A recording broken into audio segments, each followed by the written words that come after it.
Сургууль амтсан охин дуугаа би бичсэн. Дэргэдэн байхгүй ч ямаагаан би дотор төсөлцөн. Хайранда халуурч ийн хамаг би минь масурч ийн. Хачин мэдрэмжийг харцаараа чи дамжуулж ийн.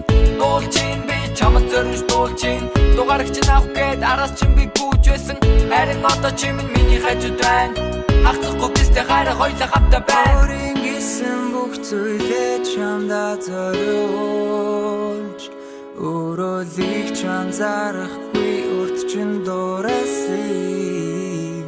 Үхэрдэн чамтайгаа би уулзахдаа зүрх тогтлоод өдөр чин ярилцаж суухан жаргалтай.